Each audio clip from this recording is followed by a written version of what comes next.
Vamos começar então nosso estudo, meus irmãos. Abramos nossas Bíblias em Mateus capítulo 5. Mateus capítulo 5, versículo 21 até o 26.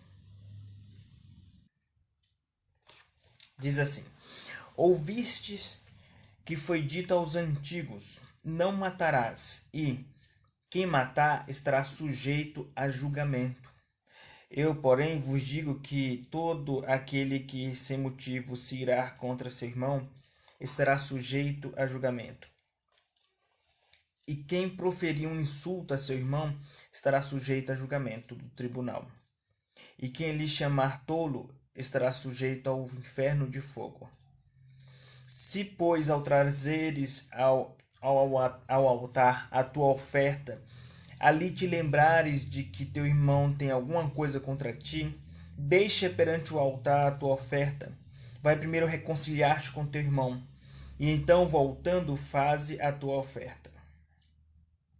Entra em acordo sem demora com teu adversário, enquanto estás com ele a caminho, para que o adversário não te entregue ao juiz, o juiz ao oficial de justiça, e sejas recolhido à prisão. Em verdade te digo que não sairá dali enquanto não pagares o último centavo. Vamos orar pedindo para que Deus fale conosco nesta noite. Senhor nosso Deus, nós rogamos a tua graça, a tua soberania, para que o Senhor venha nos assistir nesta noite, derramando o teu poder, o poder do teu Espírito sobre nossas vidas nesta noite.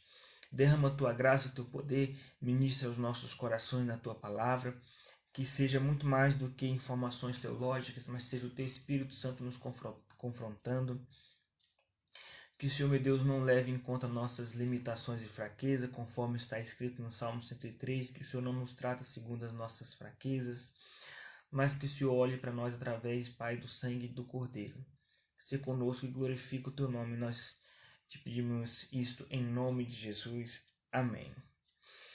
Meus queridos irmãos, estamos então estudando o Sermão do Monte, e nessa série de estudos baseado no Sermão do Monte, nós chegamos agora na parte em que Jesus introduz o seu discurso relacionado à lei.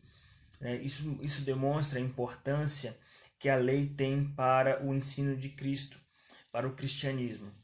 E esse relacionamento dos discípulos de Cristo com a lei é uma disputa teológica muito antiga. Na verdade, começa no próprio ministério de Jesus, porque alguns achavam ou acusavam Jesus de que ele estava abandonando a lei, e pregando a nova doutrina. É por isso que ele vem corrigir esse pensamento, versículo 17. Não penseis que vim revogar a lei. Esse tipo de acusação perdurou até o ministério do apóstolo Paulo, inclusive. Por isso o apóstolo Paulo sempre ele defendia o seu apostolado, dizendo que ele não era contra a lei de Moisés e contra os escritos de Moisés. Por isso que nas suas epístolas, nas suas cartas, isso fica evidente. Ele sempre fazia apologia ao fato de que ele pregava a graça, mas também ele defendia a Torá, a lei de Moisés. E sempre na história da igreja, a igreja sempre lutou e labutou contra essas tendências equivocadas, de enfatizar a graça a tal ponto de abandonar a lei, ou de enfatizar a lei a ponto de viver num legalismo. Então nós precisamos encontrar esse equilíbrio.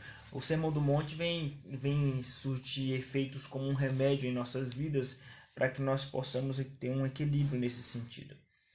Nós temos que entender que a lei de Deus ela vai sempre ocupar uma importância central em nossas vidas, porque a graça de Deus não anula a lei de Deus. Pelo contrário, a graça de Deus ela nos salvou da lei para nos enviar de volta à lei. A graça de Deus nos libertou da escravidão da lei, nos libertou da condenação da lei, mas nos libertou para nos levar de volta até a lei, para podermos ter a liberdade de obedecer a lei sem medo do inferno. Em resumo, é isso que trata a graça. Meus queridos irmãos, nesse sentido, a obediência à lei ela toma uma conotação diferenciada. porque o cristão ele não obedece à lei, não é por medo do inferno. O cristão obedece à lei não é simplesmente para tentar ganhar espaço no céu, uma entrada no céu. O cristão ele obedece à lei por amor a Deus, por gratidão a Deus. É por isso que ele obedece à lei, por amor e gratidão a Deus. E quando você obedece a Deus por amor, por gratidão, fica evidente de que essa obediência à lei, ela fica diferenciada, porque você está sendo constrangido pelo amor. E quando você é constrangido pelo amor, certamente a nossa postura, a nossa motivação ao obedecer a Deus é diferente. E aí, nesse sentido, nós podemos dizer que a justiça do cristão ela é elevada. Veja o que diz o versículo 20. Versículo 20. Porque vos digo que, se a vossa justiça não exceder muito a dos escribas e fariseus, jamais entrareis no reino dos céus. Então, a justiça dos crentes tem que exceder a justiça dos fariseus.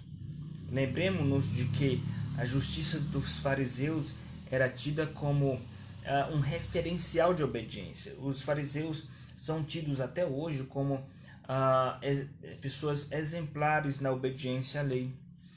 E Jesus ele vem nos dizer que a nossa justiça tem que exceder a justiça dos fariseus.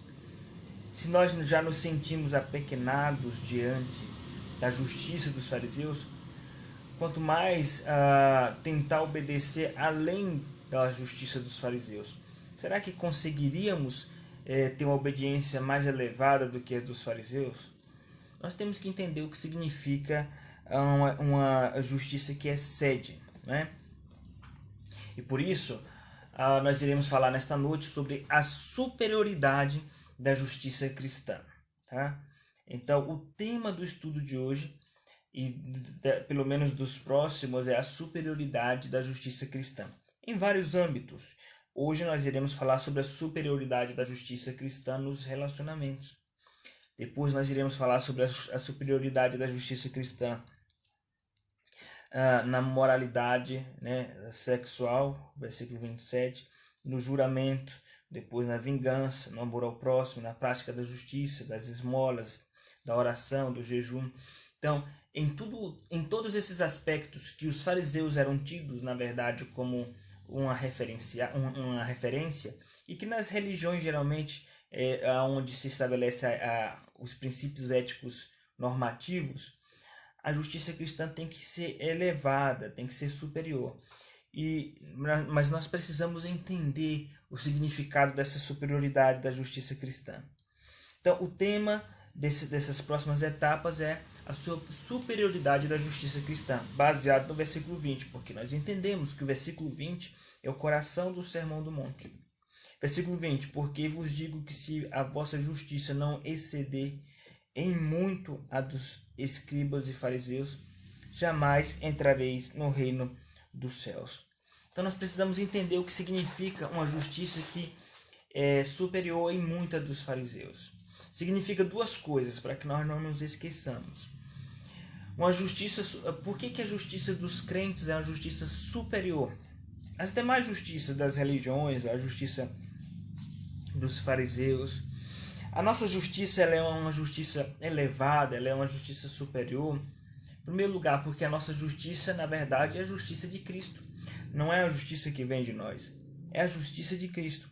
Então, nós cremos pela fé que nós somos e seremos recebidos diante de Deus, não por causa da nossa justiça própria, mas por causa da obediência de Cristo, por causa da intercessão de Cristo, da morte de Cristo na cruz.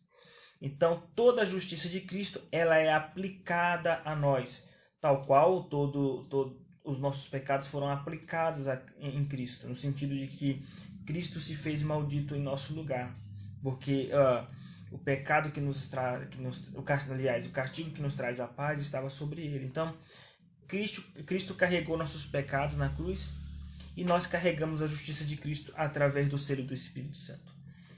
Então, a justiça cristã ela é elevada não necessariamente por algo que fazemos ou deixamos de fazer. Ela é elevada por causa do que Cristo fez na cruz, e pela fé nós tomamos posse dessa justiça em nossas vidas. Ou seja, nós carregamos a marca do Cordeiro, que é a justiça de Cristo. Então, esse é o primeiro motivo porque a justiça do cristão ela é elevada, porque a justiça do cristão, na verdade, ela é a justiça de Cristo.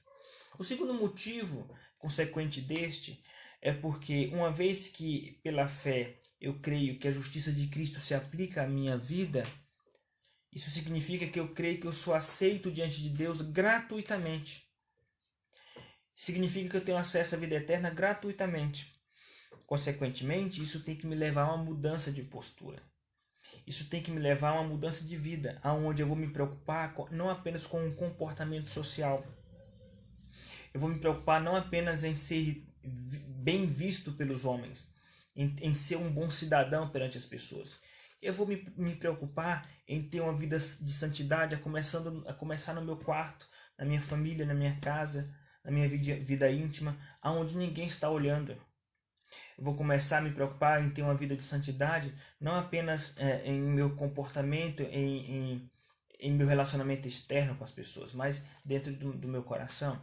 Então, observe que a partir do momento que você toma posse da justiça de Cristo em sua vida, consequentemente a sua justiça passa a ser diferenciada, porque você começa a tentar obedecer a Deus pelo constrangimento do amor de Deus. Como está escrito na segunda carta de Paulo aos Coríntios, capítulo 5, versículo de número 15, que o amor de Cristo nos constrange. Então, a justiça de Cristo aplicada em nossas vidas, é uma evidência do amor dele, isso me constrange a buscar uma vida de santidade, mas não apenas de uma santidade superficial, uma santidade aparente para as pessoas, mas uma santidade que começa a partir de um coração quebrantado, começa de dentro. Isso significa que em meus relacionamentos eu vou me preocupar não apenas em não cometer homicídio, mas eu vou me preocupar também em não cometer homicídio dentro do meu coração, em não odiar as pessoas em meu coração. Isso significa que o crente ele não se preocupa apenas em não cometer adultério, ele se preocupa também em ser fiel não apenas externamente, mas ser fiel dentro do coração. Ele se preocupa não apenas em dar esmolas para se aparecer, mas ele se preocupa em agradar a Deus e ajudar o próximo de coração. Então, respondendo a pergunta, por que a justiça do cristão é elevada, é superior, inclusive a dos fariseus? E tem que ser assim, senão nós não seríamos dignos do reino dos céus. A justiça do crente é superior por dois motivos. Porque a justiça do crente, na verdade, é a justiça de Cristo. E o segundo motivo, porque tudo que o crente faz de bom, na verdade, é um reflexo da justiça de Cristo. E aí nós passamos a aplicar a lei no sentido mais profundo dela, não apenas no sentido óbvio e imediato. O não matarás não é apenas não cometer homicídio externo. Significa lutar para conseguir amarmos de coração uns aos outros. Então nós vamos até as implicações últimas da lei. Nós vamos até as últimas implicações da lei, não apenas na preocupação social da lei. Então, entendendo que a temática principal, o coração do Sermão do Monte é o versículo 20, que fala que a nossa justiça tem que ser superior à justiça dos fariseus, então nós vamos fazer pequenas mensagens nessas quartas-feiras, demonstrando a superioridade da justiça do crente. Por que o crente tem uma justiça superior nesse sentido? Nesta noite nós iremos manter o foco nos relacionamentos humanos. Então, iremos falar sobre a superioridade da justiça cristã nos relacionamentos. A superioridade da justiça cristã nos relacionamentos. É disso que nós iremos falar nesta noite. Então, a superioridade da justiça cristã nos relacionamentos consiste, em primeiro lugar, em um entendimento completo do sexto mandamento. Versículo de número 21. Ouvistes que foi dito aos antigos, não matarás, e quem matar estará sujeito a julgamento. Então, a superioridade da nossa justiça, da justiça cristã nos relacionamentos, consiste em primeiro lugar em um entendimento completo do sexto mandamento. A superioridade da justiça cristã nos relacionamentos consiste em um entendimento completo do sexto mandamento. Por que um entendimento completo? Temos que entender um pouco o contexto. Quando Jesus fala, ouviste o que foi dito aos antigos, que antigos? Ele está falando do ensinamento dos rabinos da época. Né? Os rabinos e a tradição rabínica judaica do período até alguns anos antes de Cristo ensinavam e focalizavam apenas no sentido estrito da palavra do não matarás. É não cometer homicídio. Fora isso, você pode fazer, você tem liberdade para você agir como quiser em seus relacionamentos, só não pode cometer o homicídio. Era assim que eles entendiam. Então, eles entendiam o sexto mandamento apenas para evitar o homicídio. Só isso. Isso dava uma impressão de liberdade para que as pessoas pudessem odiar umas às outras, ter raiva, ter ódio. Observe que, historicamente, havia uma divisão entre os samaritanos e os judeus. Os judeus, na verdade, sentiam essa liberdade de ter raiva, de ter esse ódio, esse ranço, esse rancor, essa intriga com os samaritanos. E acontecia nas diversas esferas de relacionamentos, com o vizinho, com familiares, com amigos, com aqueles que eram amigos e passaram a ser inimigos. Então, os antigos, o ensinamento dos antigos dava a liberdade de interpretar o sexto mandamento do não matarás, no sentido de é só não cometer homicídio, mas o resto você pode fazer, que é ter raiva, ter ódio, né? Insultar o seu irmão e ficar por isso mesmo. Então, o entendimento do sexto mandamento, ele tem um entendimento mais completo. Então, a justiça cristã nos relacionamentos, ela é elevada comparada às outras religiões, comparada aos fariseus, porque nós entendemos o sexto mandamento de maneira mais completa, a partir do ensinamento de Jesus. E qual é a completude, a profundidade e as implicações do sexto mandamento? O sexto mandamento tem algumas implicações. Então, para isso, nós precisamos entender o que significa o sexto mandamento, o significado e suas implicações. O que significa não matarás?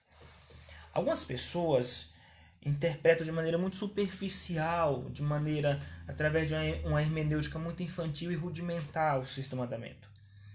Algumas pessoas interpretam não matarás no sentido de não matar de maneira absoluta. Você não pode matar de forma alguma. Tá? Seja legítima defesa, você não pode matar. Seja através do Estado, né? Um policial não pode matar um bandido. O Estado não pode matar um criminoso através da pena de morte.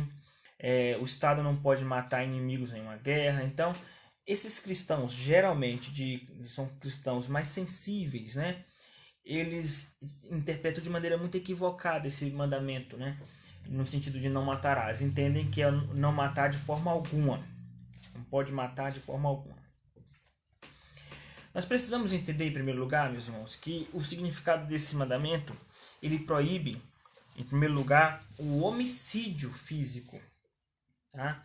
Ele não está proibindo qualquer forma de morte. Ele está proibindo o homicídio físico. Não matarás significa não cometa homicídio. Nós temos que entender que a Bíblia não é um versículo isolado. Ela é uma literatura completa. Então, por exemplo, o texto não matarás, dito por Moisés, a palavra de Deus através de Moisés, está falando de não cometer homicídio. Tá? Mas a lei de Moisés, o restante da lei de Moisés, ensina a respeito da morte, no sentido de que a Bíblia autoriza legítima defesa, né? Você matar em legítima defesa. Existem textos bíblicos da lei de Moisés relatando sobre isso. Né? Ou quando você não tem como pedir socorro para alguém, ou quando alguém entra na sua casa, você tem liberdade e direito à legítima defesa. Outros textos da lei de Moisés ressaltam a questão das guerras justas, né? Quando povos vizinhos vêm invadir a sua terra ou tomam a sua terra, porque a conquista dos israelitas à terra prometida, na verdade, é uma retomada da terra que já lhes pertencia através dos patriarcas. E de outra forma também era Deus agindo, julgando essas nações. Mas a lei de Moisés autoriza guerras justas, no sentido de uma nação defender o seu território. Tá? Então, nós temos que tomar muito cuidado. Eu sei que muitos cristãos são muito sensíveis nesse sentido, né? Não admitem de forma alguma, por exemplo, a questão da pena de morte, né? Acham que esse mandamento aqui significa que não pode matar nem inclusive através da pena de morte. Por quê? Porque são cristãos que olham a ênfase que Jesus deu sobre o amor, não é? Se teu inimigo tiver fome, dá-lhe de beber, dá-lhe de comer. Se teu inimigo bater em tua face, oferece a outra face. Então, Jesus deu tanta ênfase ao amor que esses cristãos de mentes mais sensíveis têm dificuldade com o tema pena de morte, né? Então, tem dificuldade de aceitar a questão da pena de morte. Então, veja, se você quer realmente saber o que a Bíblia explica sobre isso, o que a Bíblia fala sobre isso, se o seu coração está aberto a entender isso, não é tão difícil de entender. Para você entender a questão da pena de morte, nós temos que entender o seguinte, que os 10 mandamentos não são leis direcionadas a nações. Vou repetir, para você entender a questão da pena de morte, você tem que entender que os 10 mandamentos não foi dirigido a nações, foi dirigido a indivíduos. Tá? Eu vou dar um exemplo para vocês. Uma nação não tem pai nem tem mãe. Okay? Quem tem pai e mãe? Indivíduos, cidadãos, okay? Pessoas. Por isso que o mandamento honra teu pai e tua mãe não se aplica a uma nação. Tá? Então os 10 mandamentos, esses 10 mandamentos não foi dirigido a Israel como nação, mas a Israel como indivíduos. E portanto eles perpassam ao tempo, né? Eles permanecem fixos e perduram a despeito do tempo. As nações vão e voltam, né? Reinos caem, mas os 10 mandamentos permanecem, porque os 10 mandamentos não são princípios dirigidos a nações, a Estado. Os 10 mandamentos são princípios dirigidos a pessoas, porque são pessoas que têm pai e mãe. Honra teu pai e tua mãe. São pessoas que podem ser fiéis ou adulterar, ou cair em adultério. Não adulterarás. Como que esse texto dos 10 mandamentos se aplica, por exemplo, ao Brasil? O Brasil tem que honrar pai e mãe. Qual é o pai e a mãe da nação brasileira? O Brasil não pode adulterar. Qual é o esposo ou a esposa da nação brasileira? Então, isso fica evidente que os 10 mandamentos é dirigido a indivíduos. Então, eu, como indivíduo e cidadão, não posso matar uma pessoa. Não posso cometer homicídio. Então, não é uma lei para as nações. Tá? Pelo contrário, em outros lugares, a Bíblia dá a liberdade de uma nação exercer o direito à pena de morte. Ok? Então, porque se você entender que os 10 mandamentos é para indivíduo e para nações, então a Bíblia se contradisse, porque nos 10 mandamentos diz não matarás, depois Deus manda Moisés falar para o povo de Israel matar em guerras, nas invasões. Como você explica isso? Muito bem, tendo dito isto, nós precisamos entender que os 10 mandamentos é dirigido a indivíduos, tá? E nesse sentido, quando Jesus fala para quando teu inimigo bater em tua face, você oferecer a outra face, você não se vingar, Jesus está ampliando esse mandamento do não matarás, mas entendendo que ele está aplicando isso para indivíduos, não para nações, tá? No que diz respeito a nações, a Estado, Jesus admitiu o direito que uma nação tem de tirar a vida de outro através do processo penal. Quando Jesus disse para Pilatos disse para Jesus, aliás, não sabes que eu tenho o poder de tirar a tua vida? E Jesus disse para Pilatos, nenhum poder tu teria se do céu não te fosse dado. Ou seja, Jesus admitiu que a autoridade que Pilatos tinha de tirar a vida de alguém através da pena de morte de um julgamento pertencia a Deus, foi Deus quem deu. Em última análise, então, nós concluímos que somente uma pessoa pode tirar a vida de um ser humano, só Deus. Não fique confuso que eu vou explicar o que eu estou dizendo. Só Deus pode tirar a vida de alguém, ou quem Deus autorizar. Então, só Deus pode tirar a vida de um ser humano ou a quem Deus autorizar. E quem Deus autorizou a tirar a vida de um outro ser humano? Ele autorizou o Estado.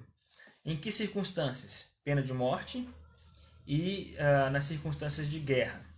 E ele também autorizou um cidadão quando ele vê a sua intimidade, a sua família ameaçada, no caso da legítima defesa. Esses foram os únicos casos. Fora isso, Deus não autorizou que se tire a vida de ninguém, nem através de aborto, eutanásia, nem através de homicídio doloso ou culposo ou de qualquer forma. Então, para você entender essa relação do Antigo Testamento com o Novo Testamento, você precisa ter em mente que os 10 mandamentos foi dirigido a indivíduos, não a nação. Ademais, existem mais textos que fomentam a questão do princípio do direito à pena de morte, quando Paulo fala em Romanos 13 que o Estado é para exercer espada sobre os que praticam mal. É óbvio que a espada no Império Romano, naquela época, não era usada para fazer cócegas em alguém, ou para fazer uma ameaça simbólica. A espada naquela época era para exercer pena de morte, ou no sentido de guerras. Muito bem, meus irmãos. Entendendo isso, agora nós vamos trazer as implicações desse sexto mandamento. Então, por que a justiça do cristão ela é elevada, é superior nos relacionamentos? Porque a justiça do cristão consiste em um entendimento completo do sexto mandamento. Um entendimento completo do sexto mandamento, ok? E esse entendimento completo consiste em entender que o sexto mandamento, não matarás, significa não cometer homicídio, tá? Homicídio físico, tá? Então, esse é o primeiro significado do não matarás. O segundo significado do não matarás significa não cometer homicídio moral. Ou seja, não arruinar a reputação de outra pessoa.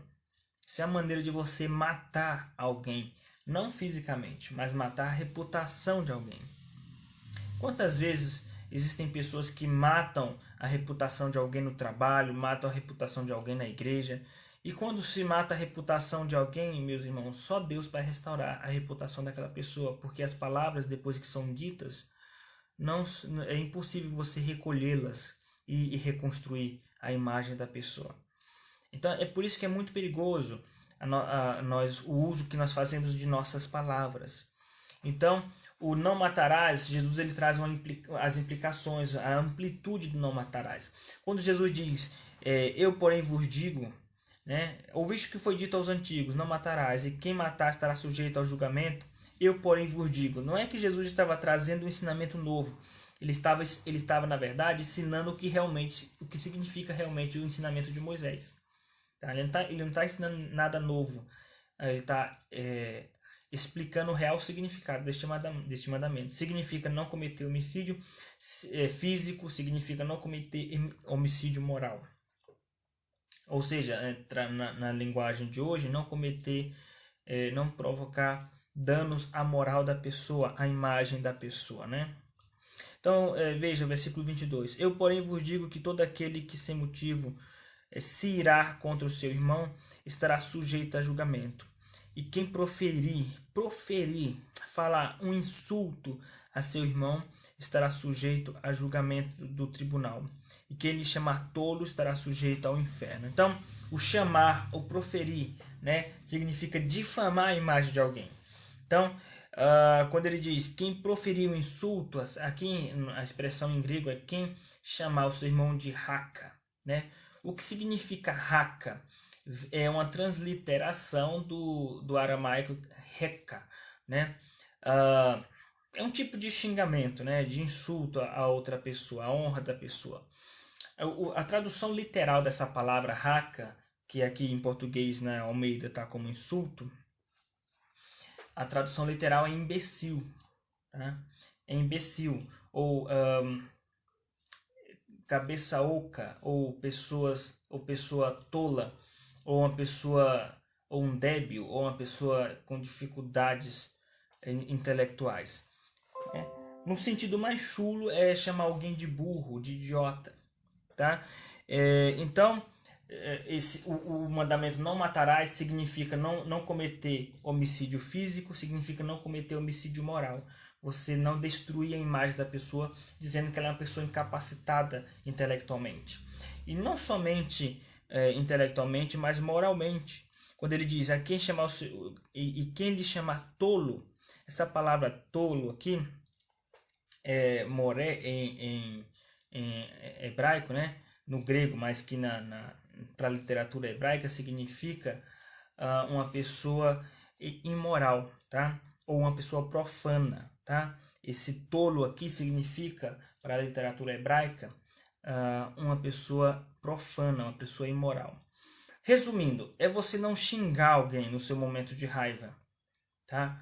Então, quando você tem raiva de alguém, você fala seu tolo, seu burro, seu idiota, ou seu imoral, seu mau caráter, no momento de raiva. Então, você está destruindo a imagem da pessoa, seja para ela mesma, ou seja através de fofocas, falando para outras pessoas. Aquela pessoa ela é um imbecil, ela é um imoral, um mau caráter. Quando você está com raiva de alguém, você expressa essa raiva que está em seu coração, isso é um tipo de homicídio, um homicídio moral, você está destruindo, matando a imagem daquela pessoa. Isso é muito comum no trânsito. No trânsito, quando alguém te fecha, ou quando alguém não dá seta, ou quando alguém quase bate em você, a tendência é querer xingar, querer dizer que a pessoa ela é tola, ela é um imbecil, ela comprou a sua carta. São xingamentos comuns que nós ouvimos no trânsito. Né? E existem crentes que caem nesse tipo de prática também. Tá? Então, veja, o entendimento completo do sexto mandamento implica, então, o que significa o não matarás. Significa não cometer homicídio físico, significa não cometer o homicídio moral, né? Não destruir a moral da pessoa. Também significa não cometer o homicídio intencional, ou seja, está falando de intenções, está falando de coração, está falando de sentimento, ou seja, você não ter raiva da pessoa. Versículo 22. Eu, porém, vos digo que todo aquele que sem motivo se irá contra o seu irmão estará sujeito a julgamento. Na verdade, esse sem motivo não está escrito nos melhores manuscritos, os manuscritos mais antigos, né? Das cópias do texto mais antigo. Tá? Então, literalmente eu, porém, vos digo que todo aquele que se irá contra o seu irmão. Isso está de acordo com outros textos bíblicos que falam para nós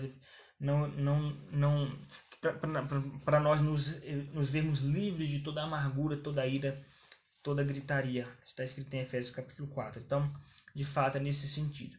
Isso reverbera nas epístolas de João, por exemplo, em João capítulo 3, que diz que todo aquele que odeia seu irmão é um homicida. Então existe o homicídio de coração. Tá? Então o que Jesus está dizendo, Jesus não está contradizendo Moisés, ele não está trazendo um novo ensinamento, ele está trazendo a real explicação do conteúdo do não matarás. O que significa não matarás? Não cometer homicídio físico, não cometer homicídio moral e não cometer o homicídio intencional de coração. Tá? Então, nós estamos falando aí do seguinte tema. O tema do estudo de hoje é a superioridade da justiça cristã nos relacionamentos. Consiste em um entendimento completo do sexto mandamento, que nós já acabamos de ver. Em segundo lugar, consiste em uma adoração coerente. Uma adoração coerente, tá? Versículo 23 e 24. A partir do versículo 23, Jesus ele vai usar duas ilustrações para falar sobre o sexto mandamento, né, aplicado nos relacionamentos. Ele vai usar duas ilustrações. Do versículo 23 a 24, ele usa a ilustração da adoração, né, de ir até o templo oferecer uma oferta. Versículo de número 25 e 26, ele usa a ilustração do ambiente de tribunal, né, quando duas pessoas estavam indo até uma audiência perante o juiz, havia a possibilidade de uma reconciliação antes da audiência. Como acontece hoje, antes da audiência oficial, né, existe às vezes possibilidade de uma tratativa ou tentativa reconciliatória. Tá? Então vamos para a primeira ilustração. Tá? A primeira ilustração então diz respeito a uma adoração coerente. Por que a adoração coerente? Porque João diz em suas epístolas que aquele que diz que ama, na verdade, tanto João como Tiago falam sobre isso. Aquele que diz que ama a Deus, mas odeia o seu irmão, está mentindo. Aquele que louva a Deus com os lábios, mas com a mesma língua maldiz o seu irmão, na verdade está mentindo e não vive uma vida cristã de maneira coerente. Esses ensinamentos de Tiago e de João nasceu a partir deste primeiro ensinamento de Jesus. Versículo 23. Se, pois, ao trazeres ao altar a tua oferta, por que altar? Isso aqui não está falando da igreja nos dias de Atos e em nossos dias. Porque na igreja em nossos dias não existe o altar. Aonde fica o altar? Algumas igrejas dizem que o altar fica no púlpito. O altar é a presença de Deus, meus irmãos. Esse é o altar. Mas na época de Jesus o templo ainda estava de pé. E ainda existia adoração conforme os modelos do Antigo Testamento. Então entregava-se a oferta e aos sacerdotes eles ofereciam no altar. Tá? E era a prática de adoração no Antigo Testamento. A prática de adoração no Novo Testamento, então, ficou resumida profundamente no ato de adoração do culto público e solene. Versículo 23. Se, pois, ao trazeres ao altar a tua oferta, ali te lembrares que teu irmão tem alguma coisa contra ti, deixa perante o altar a tua oferta, vai primeiro reconciliar-te com teu irmão, e então, voltando, faze a tua oferta. Então, a adoração coerente significa, olha, eu amo a Deus, mas também eu amo meu irmão. Porque Deus não vai aceitar uma adoração incoerente, onde você diz que adora a Deus, mas você não consegue conviver bem com seu irmão. E para você demonstrar de fato que você ama Deus e que você ama o seu irmão, é necessário que você vá se reconciliar com seu irmão, para que a sua reconciliação com seu irmão seja um reflexo da reconciliação que houve com Deus. Reconciliação essa a partir do altar que culminou na cruz de Cristo.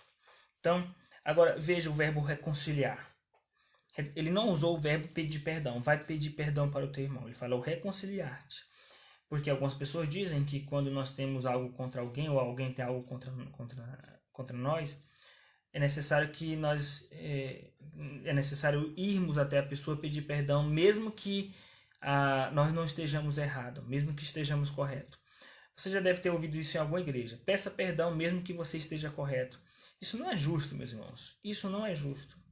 Se você está com a razão, por que você vai pedir perdão? Deus é um Deus justo. Deus gosta das coisas corretas. Se quem errou foi o outro lado, você tem que convencer o seu irmão de que ele está errado, para que ele sim peça perdão.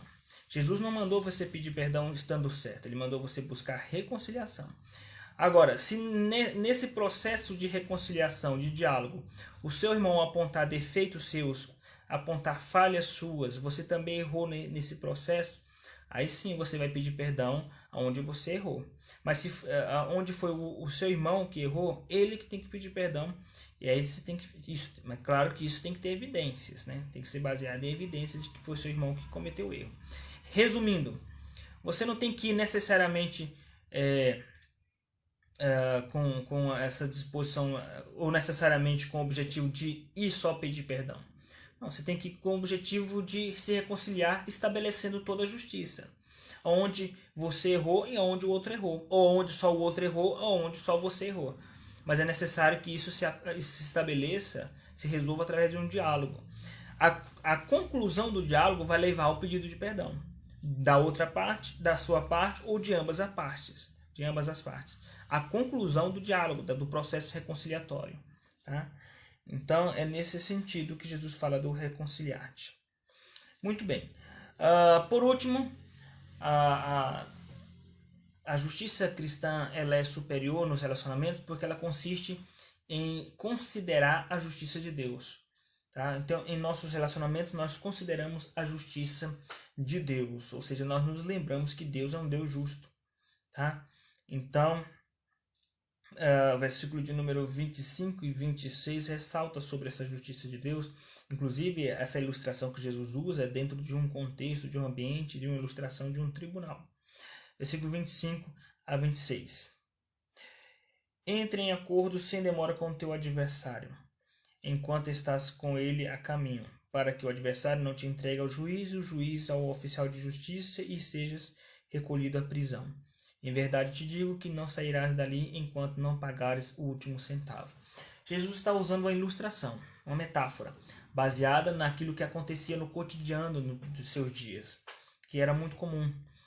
Na verdade, pessoas se tornavam escravas porque não tinham condição de pagar dívidas, ou pessoas ficavam presas por não ter condição de pagar uma dívida. Chegava a ser presa porque não tinha condição de pagar essa dívida, né? E ela ficava presa até pagar o último centavo, até o tempo da pena que era necessário. Então Jesus usa essa ilustração para dizer o seguinte, que nós devemos entrar em acordo com os nossos adversários, com nossos irmãos em Cristo, ou com qualquer pessoa que haja crise. Temos que nos apressar para resolver o problema antes que Deus nos discipline, que Deus nos corrija como um juiz, no sentido de corrigir, de disciplinar, tá? Para que ele não venha corrigir nosso caráter de maneira mais severa. Então, versículo 25, entre em acordo sem demora. Então, se você tem mágoa de alguém, se você tem queixa de alguém, pare de ficar falando mal dessa pessoa. Vá até ela e converse com ela sem demora. Como diz Paulo, não se ponha o sol sobre a vossa ira. Ou seja, nós temos que resolver antes que o sol se ponha. Nós temos que resolver o quanto antes a situação. Tá? Então, resumindo, meus irmãos, temos aqui o primeiro quadro da superioridade da justiça cristã nos relacionamentos. A primeira superioridade da justiça cristã é ressaltada nos relacionamentos. E a superioridade da justiça cristã, a justiça cristã é superior à justiça dos fariseus, é superior à justiça de outras religiões. Por quê? Nos relacionamentos. Porque consiste no entendimento completo do sexto mandamento, porque consiste em uma adoração coerente e porque consiste em considerar a justiça de Deus. Que Deus nos abençoe e nos ajude a pôr em prática esses princípios que nós aprendemos hoje da palavra de Deus. Existe alguma dúvida? Alguém tem alguma dúvida, alguma pergunta a respeito do que nós falamos nesta noite? Dá aí alguns segundos para ver se tem alguém com alguma dúvida.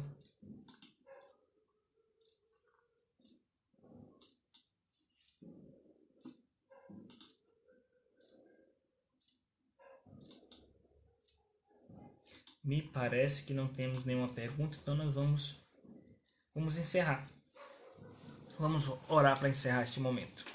Senhor nosso Deus, queremos te agradecer por tua palavra e tua misericórdia que mais uma vez se revelou em nossas vidas. Nos deu uma noite de paz em tua presença, tranquilidade, uma semana abençoada com boas notícias. Tudo isso nós te pedimos em nome de Jesus. Amém. Queremos agradecer a participação de todos que estão nos assistindo, nos acompanhando. Como nós estamos expondo a palavra de Deus, você pode ser canal de bênção na vida de outras pessoas. Então, não retenha esta bênção apenas para você. Compartilhe essa bênção. Você tem essa possibilidade de evangelizar outras pessoas com a palavra de Deus, compartilhando esses vídeos, esses estudos, né, com seus amigos, com seus familiares. Então, compartilhe esse vídeo para que mais pessoas possam ter acesso à palavra de Deus. Amanhã, às 20 horas, haverá reunião de oração no formato de grupos em nossa igreja. E no domingo, às 9 horas da manhã, teremos mais um culto ao nosso Deus. Às 10 horas, nós teremos aula de escola dominical através do aplicativo Webex. Às 11 horas, nós teremos o mesmo tema da escola dominical, só que no formato de live, pelo Facebook e pelo Instagram, para os irmãos que não têm acesso ao aplicativo. E às 18 horas, nós teremos mais um culto solene ao nosso Deus. Que Deus os abençoe. Um grande abraço a todos.